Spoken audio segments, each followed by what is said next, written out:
सबसे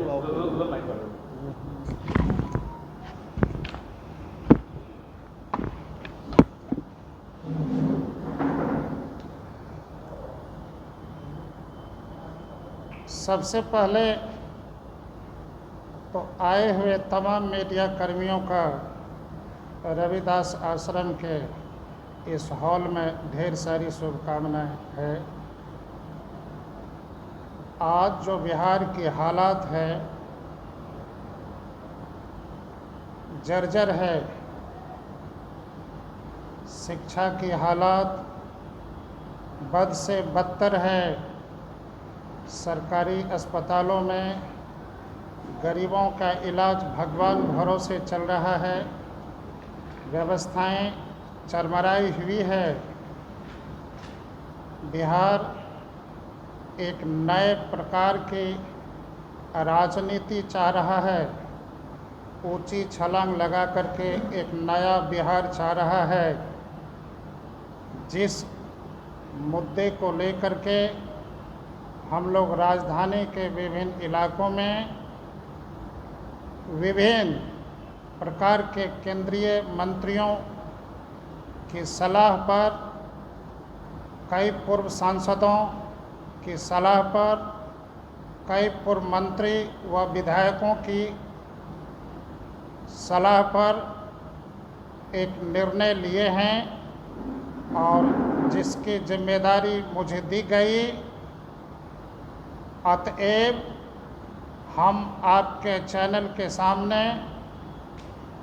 बिहार के जन जन के लोकप्रिय और राजनीति को एक नई रफ्तार देने वाले आदरणीय नागमणि साहब से आग्रह है कि आपके नेतृत्व में बिहार नए प्रकार से विकसित होना चाहता है और सबों लोगों ने यह सलाह दी है कि आदरणीय नागमणि साहब के नेतृत्व में बिहार में एक नया गठबंधन का ऐलान हो। सब लोग कुछ ही दिन में आप लोगों के सामने रहेंगे। अब बिहार के मुद्दे को लेकर के बिहार को किस प्रकार से नई रफ्तार देने वाले हैं, आपके सामने आदरणीय नागमणि साहब।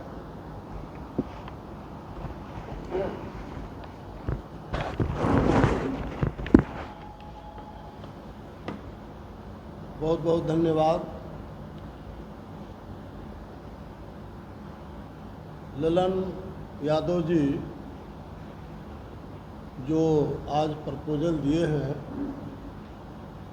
उसको देखते हुए हम लोग की पूरी कोशिश रहेगी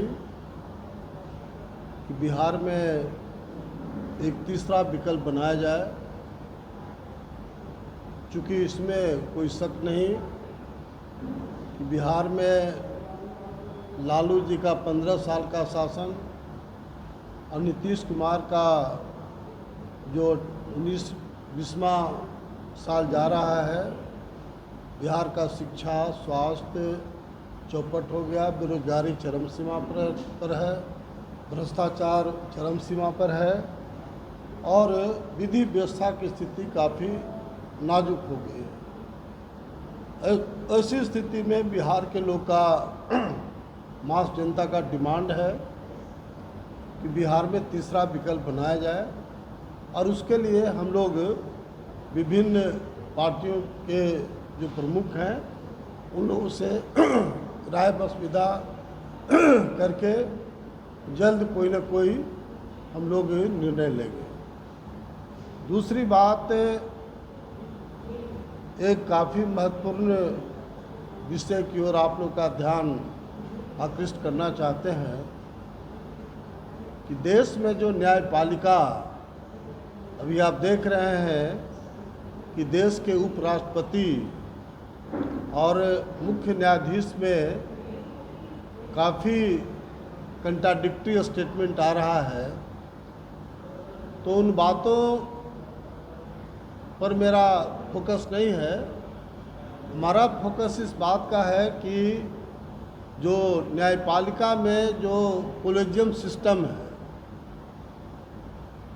कोलेजियम सिस्टम में भी ये प्रजातंत्र है और 90% जो तबका है हरिजन, आदिवासी, मुसलमान, पिछड़ी जाति, वह सुप्रीम कोर्ट में 98% सवर्ण समाज के लोग, मात्र 2% 90% के लोग हैं।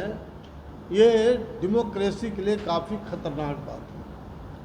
हमारे पिता अमर शहीद जगदेव प्रसाद ने हिंदुस्तान की धरती पर पहले इस बात का उन्होंने जिक्र किया था कि कोलेजियम सिस्टम को समाप्त करके जुडिशरी सर्विस कमीशन बनाया जाए ताकि जज का नियुक्ति मेरिट के आधार पर हो। आज कोलेजियम सिस्टम के वजह से पिक एंड चूज जजों की नियुक्ति होती है। मैं खास तौर से देश के प्रधानमंत्री नरेंद्र मोदी जी और देश के गृह मंत्री अमित शाह साहब से पुरजोर निवेदन करना चाहते हैं कि अभी जितने भी देश की समस्या है, सबसे प्रमुख समस्या है न्यायपालिका में जो कोलेजियम सिस्टम है, उसके वजह से सारा प्रॉब्लम हो रहा है। प्रॉपर वे में आम लोग को न्याय नहीं हो रहा है, क्योंकि जो वर्ण व्यवस्था है देश के लिए कोड है, और जब डेमोक्रेसी है तो तमाम लोग को इसमें हिस्सेदारी मिलनी चाहिए। आज कहीं बहस का मुद्दा नहीं है कि यूनियन पब्लिक सर्विस कमीशन, जहां IAS, IPS, IFS की नियुक्ति होती है, किसी को कोई डाउट नहीं है, हर लोग मान के चलते हैं कि मेरिट के आधार पर नियुक्ति होती है। लेकिन जो कोलेजियम सिस्टम के वजह से पिक एंड चूज जजों की नियुक्ति हो रही है, ये देश के लिए बहुत घातक है। इसलिए मैं पुनः आपके लोकप्रिय चैनल के माध्यम से, आपके मीडिया बंधुओं से निवेदन इस बात का है कि नरेंद्र मोदी की सरकार और अमित शाह की सरकार से पुरजोर निवेदन है कि कोलेजियम सिस्टम को दे निर्देश समाप्त करें और जुडिशरी सर्विस कमीशन जो संविधान में प्रोविज़न है, जिस एक्ट के तहत यूनियन पब्लिक सर्विस कमीशन बना है, उसी एक्ट में प्रोविज़न है संविधान में, इसलिए बनाने में कोई दिक्कत नहीं है। हम पुनः इस बात के लिए कहना चाहते हैं कि देश का सबसे जो महत्वपूर्ण ज्वलंत समस्या है वह है कोलेजियम सिस्टम को समाप्त करके जुडिशरी सर्विस कमीशन बनावे, ताकि मास स्केल पर लोग को न्याय पर पूरा का पूरा विश्वास हो। यह मुद्दा इतना हाई प्रोफाइल है कि कुछ समय पहले भी राष्ट्रपति महोदय भी ने इस पर सवाल उठाए। तो क्या लगता है कहाँ ऐसी अड़चनें आ रही हैं कि राष्ट्रपति जी को बोलना पड़ रहा है, उसके बाद भी इस दिशा में कोई कदम नहीं उठाया? अब दिस इज टू मच कि राष्ट्रपति पर ही प्रश्न उठाया जा रहा है। अभी उपराष्ट्रपति साहब ने जो प्रश्न उठाया है, ये देश के लिए काफ़ी घातक है।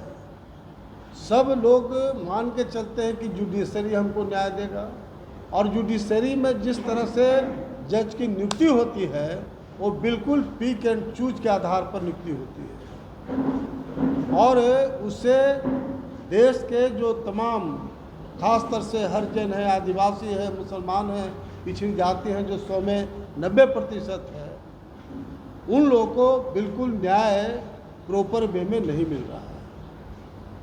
इसलिए प्रजातंत्र की खूबसूरती तभी होगा जब प्रॉपर वे में लोग को, आम लोग को न्याय मिलेगा, और न्याय मिलने का एक ही कारण है कि जुडिशरी सर्विस कमीशन बना करके जज की नियुक्ति किया। ये अभी जो बिहार गठबंधन पीछे हम लोग देख रहे हैं, जो बिहार गठबंधन जो बनाया गया है, इसमें कौन कौन देखिए, अभी तो हम लोग की बहुत लोगों से बात हुई है, विभिन्न पार्टियों से, और ख़ास तौर से ललन यादव जी जो असली देसी पार्टी के अध्यक्ष हैं, सुहेब बाबू हैं, अन्य सभी हमारे साथी हैं, यादव जागरण मंच, विभिन्न संस्थाओं के भी जो प्रमुख साथी हैं, तो सब लोगों से बातचीत चल रही है। और ललन बाबू का खास रिक्वेस्ट था कि इसमें आप पहल कीजिए, तो उसमें मुझे बिल्कुल सहमत है इस बात का कि बिहार में तीसरा मोर्चा बनना चाहिए, क्योंकि ये 30 वर्षों से एक ही गाना सुनते सुनते दो गाना सुनते सुनते आम जनता बिल्कुल त्रस्त हो चुकी है। इसलिए तीसरा मोर्चा की डिमांड बिहार की आम जनता के लिए है। इसलिए हम लोग प्रॉपर वे में इसमें पहल करके और आगे नेक्स्ट जो मीटिंग करेंगे उसमें ज़रूर आप लोग को लगेगा कि काफ़ी बड़े पैमाने पर विभिन्न पॉलिटिकल पार्टी के लोग इसमें जुटेंगे और एक बिहार में नया विकल्प हम लोग बनाएंगे। प्रशांत किशोर भी तीसरा मोर्चा बना रहे हैं, क्या लगता है कि कितना मुश्किल होगा? अभी प्रश्न का जवाब प्रशांत किशोर जी ही देंगे, चूँकि पूरे देश के रणनीतिकार हैं, इसलिए उन पर मेरा कोई कमेंट्स नहीं। अगर मौका मिले तो क्या आप उनके साथ भी जाना चाहेंगे? भाई, बात है कि तीसरा मोर्चा में जो लोग आना चाहेंगे सबका हम लोग स्वागत करेंगे।